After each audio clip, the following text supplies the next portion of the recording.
Tout le monde, nous revoilà pour une vidéo sur Gate.io. Aujourd'hui, on va voir comment mettre de l'argent, tout simplement, sur l'exchange pour pouvoir aller acheter les projets qui vous plaisent. Pour ça, tout en haut à gauche, acheter les cryptos. Hop, en cliquant dessus, ça sera carte bancaire ou virement bancaire.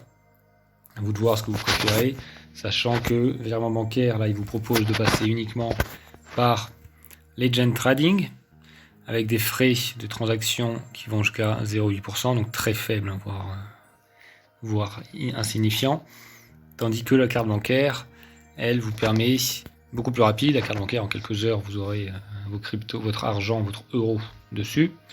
Mais vous avez des frais plus conséquents qui peuvent aller jusqu'à 1,8-2%. Donc, je vais vous montrer quand même la carte bancaire, parce que c'est le plus rapide. Si vous mettez tout simplement donc le montant fiat c'est la monnaie, donc euro dans votre cas. Donc on va bien choisir ici euro, c'est important de le changer. Et vous mettrez à gauche la somme qui vous intéresse, disons 500. Est-ce que vous voulez acheter du Bitcoin directement?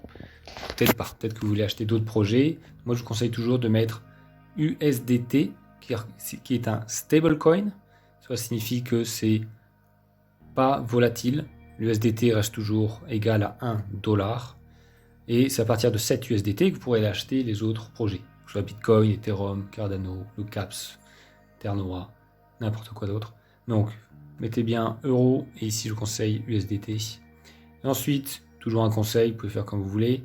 Moi, j'utilise Banxa, c'est le trouve que le plus simple, très rapide, jamais eu de problème avec. Ils acceptent les Visa et les Mastercard.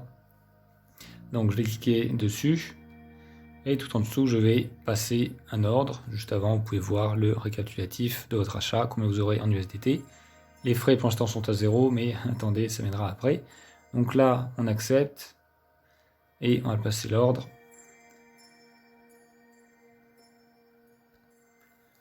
Et nous voilà redirigés donc sur le site Banxa.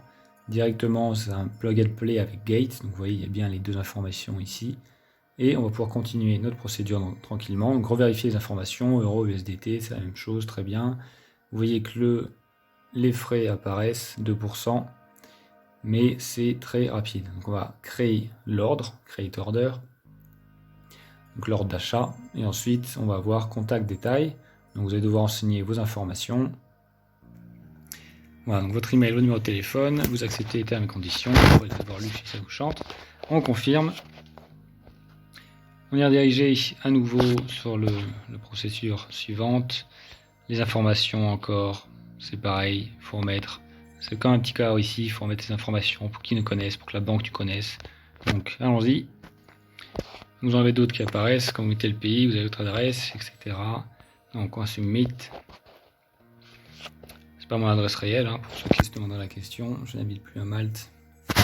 D'ailleurs c'est une adresse que j'ai trouvée au hasard. Enfin, bref. Load ID de progress sur order, donc pareil, mettez votre pièce d'identité, continuez. Bon, je ne vais pas le faire, mais bon, vous pouvez continuer la procédure, c'est très simple. À un moment, vous arriverez sur le paiement par carte bleue, simplement renseignez vos informations de carte, comme du shopping en ligne, c'est la même chose, et tout se passera bien.